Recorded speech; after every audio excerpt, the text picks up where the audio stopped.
Are you tired, or are you exhausted from pretending to be someone? Not physically, existentially.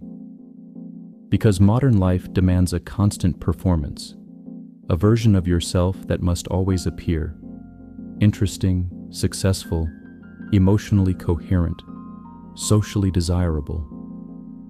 And after years of maintaining this performance, many people arrive at a terrifying realization. I don't even know who I am anymore, without the mask. So today, we explore a dangerous Zen question. What remains when the performance finally stops?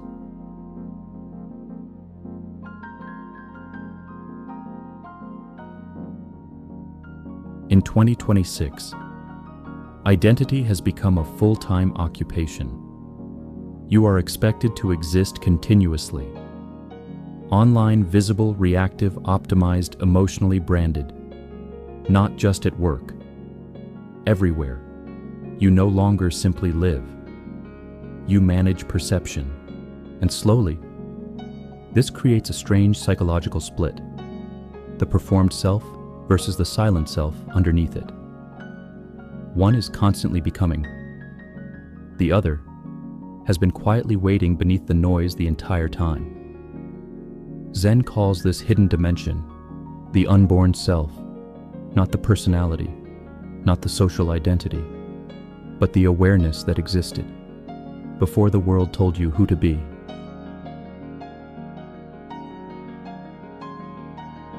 Modern life has quietly transformed identity into labor, not physical labor, psychological labor, invisible, continuous, exhausting.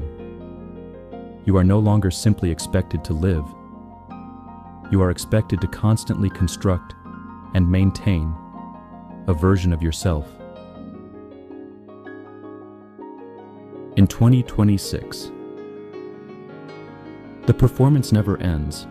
There is no backstage anymore, no private space untouched by visibility. Every platform asks the same question. Who are you? What are you becoming? Why should people care? And slowly, without even noticing,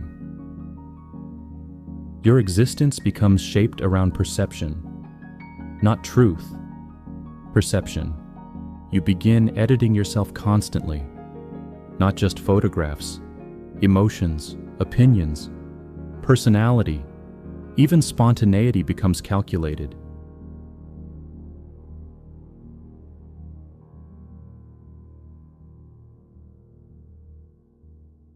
You ask yourself, is this acceptable?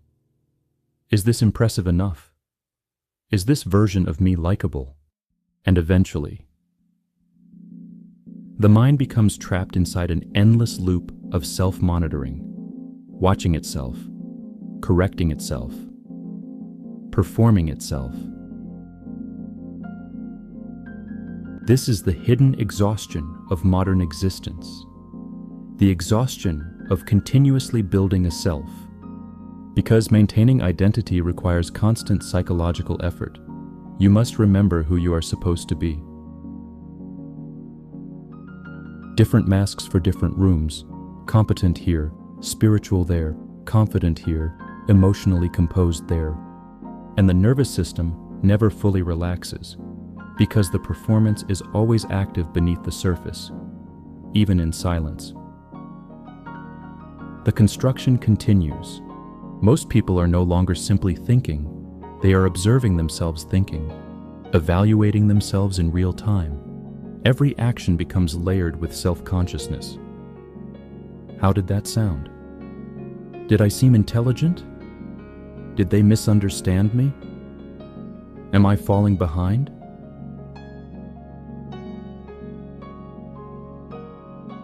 The mind splits in two, the one living and the one constantly managing the image of the one living.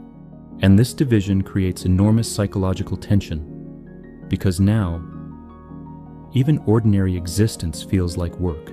At some point, the modern individual stops experiencing life directly and starts managing identity as a full-time project. Optimizing the body, optimizing personality, optimizing visibility, optimizing perception, always upgrading, always refining, always becoming, but never arriving. Because identity is unstable by nature, no amount of validation permanently secures it. The ego survives through maintenance, constant reassurance, constant reflection. So the moment one version of yourself feels complete, the mind immediately creates another standard, another image, another future self to chase. And this produces a subtle but relentless feeling. I am never enough as I am now.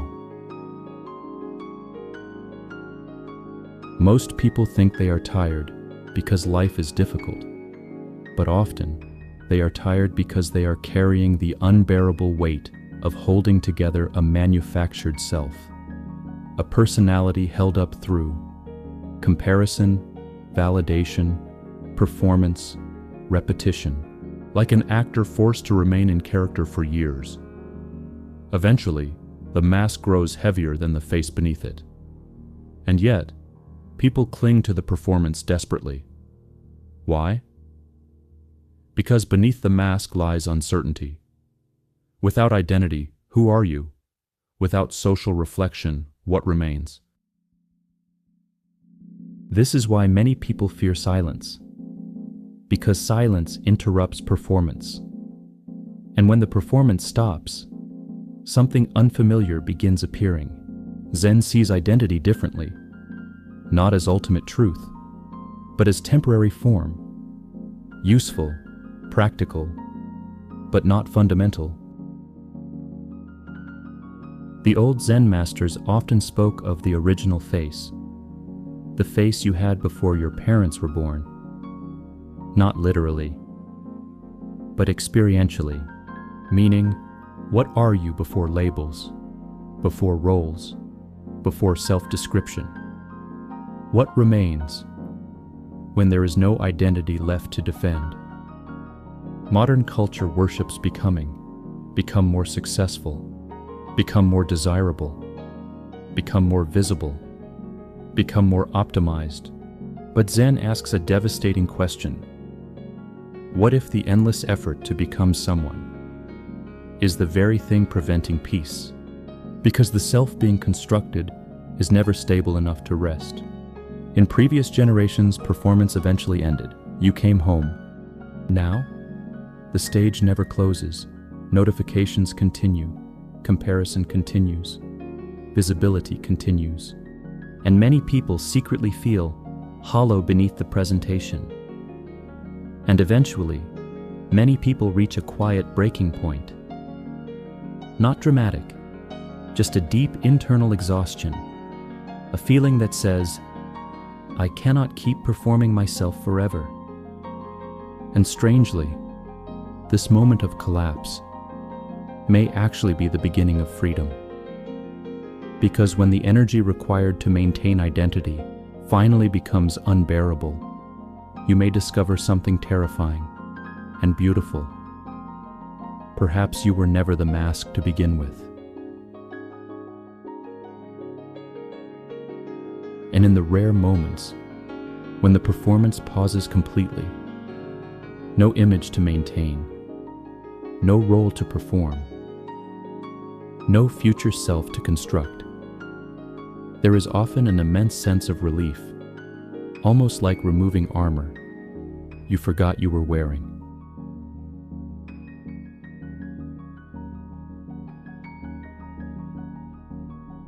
The tragedy of modern life is not simply that people are disconnected from others. It is that many people have become disconnected from the silent awareness underneath performance itself. From the self that does not need branding, does not need applause, does not need to constantly become something else to justify its existence. And perhaps the deepest exhaustion you feel is not from work, not from responsibility, not even from life itself, but from the endless effort of trying to hold together someone you were never meant to be.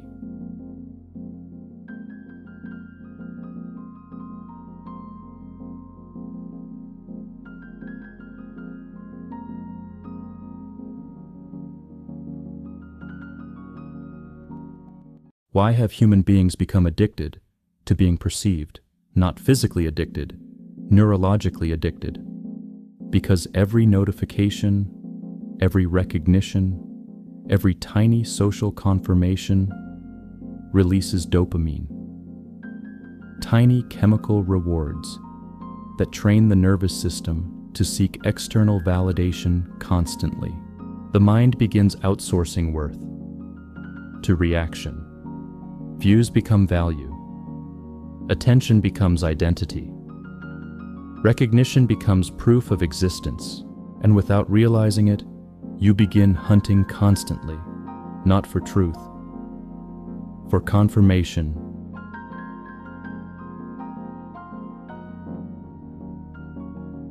This creates one of the deepest fears of the modern age: invisibility.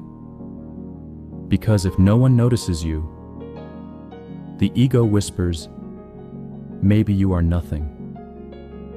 So people keep performing, keep posting, keep projecting identity outward to avoid confronting inner emptiness.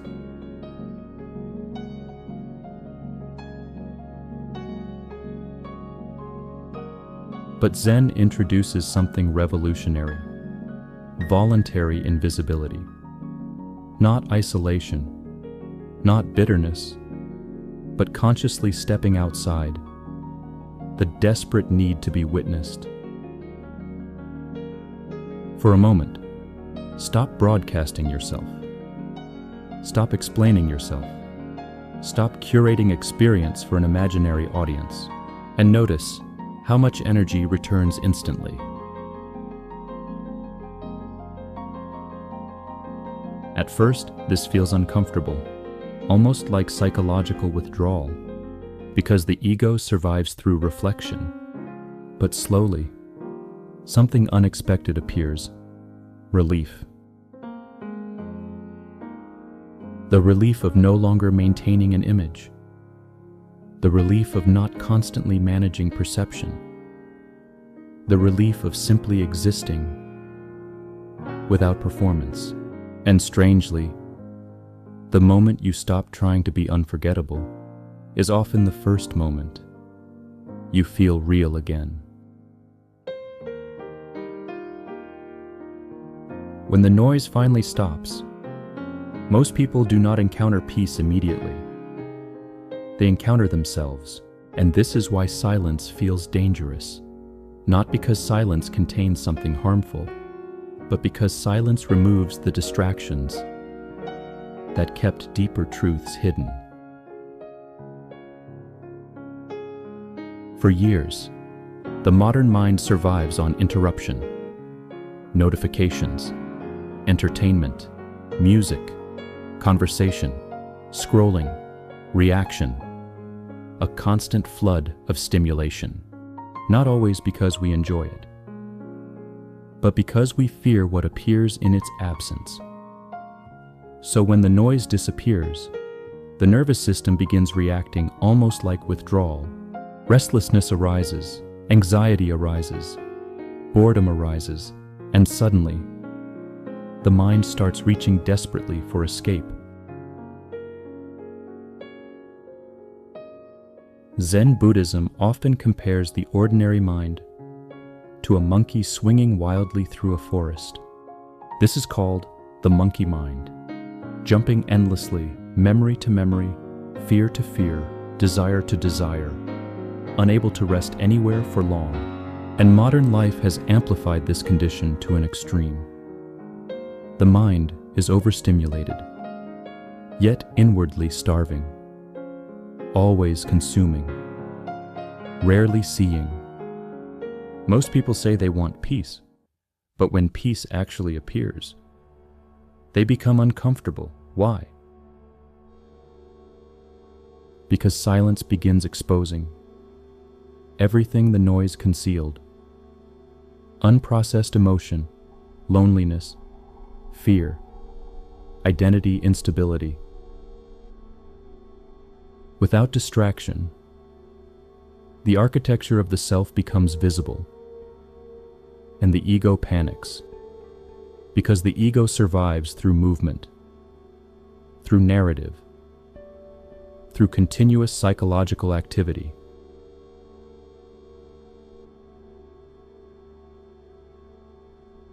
This is important. Zen meditation is not about forcing the mind to stop thinking. The old masters repeatedly warned against this mistake. Thoughts naturally arise, like wind across water. The problem is not thought itself. The problem is unconscious attachment to thought, believing every mental movement is me. So slowly, through stillness, a subtle shift begins. At first, you are lost inside thought. Then gradually, you begin observing thought, not controlling it, witnessing it. A memory appears, you watch it. A fear appears, you watch it. A desire appears, you watch it. Like clouds drifting through an open sky, and for the first time, a gap appears between awareness and mental activity. Zen pushes this inquiry deeper. If thoughts are appearing, who is aware of them? If emotions are moving, what is it that notices the movement? This question is not philosophical. It is experiential, direct, alive, and when attention turns inward deeply enough, something astonishing begins happening.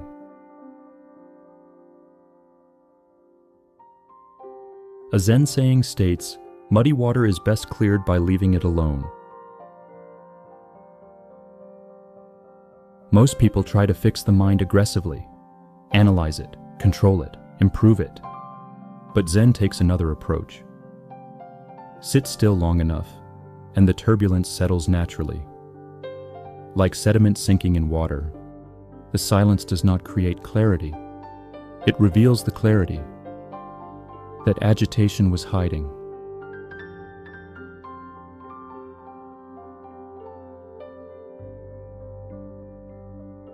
The founder of Zen in China, Bodhidharma, famously sat facing a wall for years, not because walls are sacred, but because he was refusing distraction completely.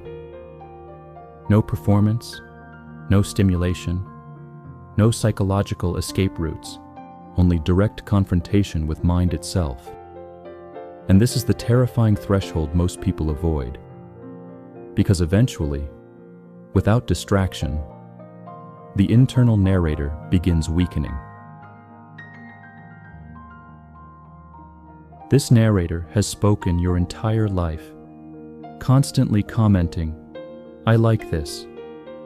I hate this. This means something about me. This should not be happening." A non-stop voice maintaining identity through interpretation, but in deep stillness. There are moments, brief at first, where the narration pauses.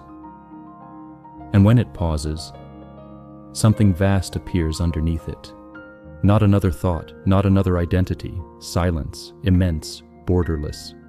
Zen calls this sometimes the gateless gate, a doorway with no door,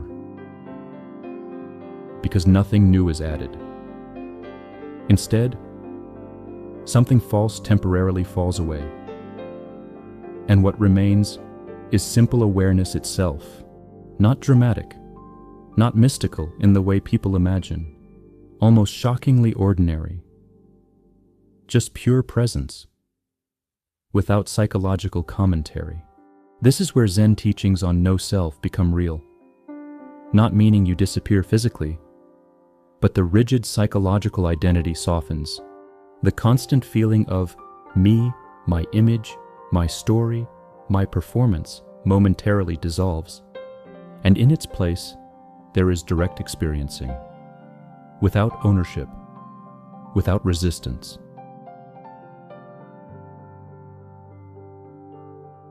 There is a famous Zen koan.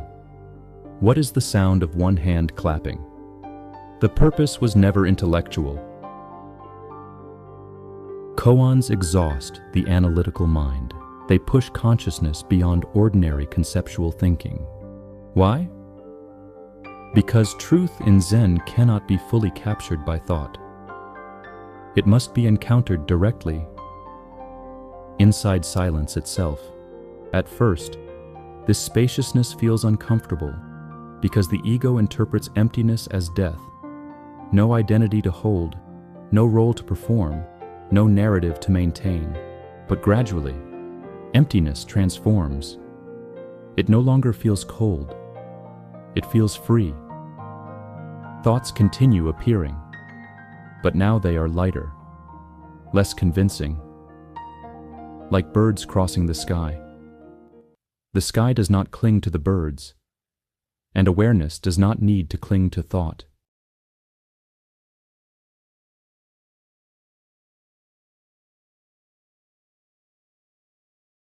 This is why Zen masters often smiled so quietly, not because life became perfect, but because they were no longer trapped inside every passing mental storm. And once you experience even a glimpse of awareness untouched by performance, the endless noise of modern identity starts feeling strangely unreal. This is perhaps the deepest realization. You do not create stillness. Stillness is already here, beneath thought, beneath fear, beneath identity, beneath becoming. Like the moon hidden behind moving clouds, the clouds move, the moon remains. So descending into silence is not becoming less alive. It is returning to the part of yourself that existed before the noise began, not the performed self, not the defended self, but the silent awareness that has been waiting patiently beneath it all. And perhaps the reason silence feels so overwhelming at first is because somewhere deep down, you realize, if you remain there long enough, the person you spent your whole life performing may begin to disappear.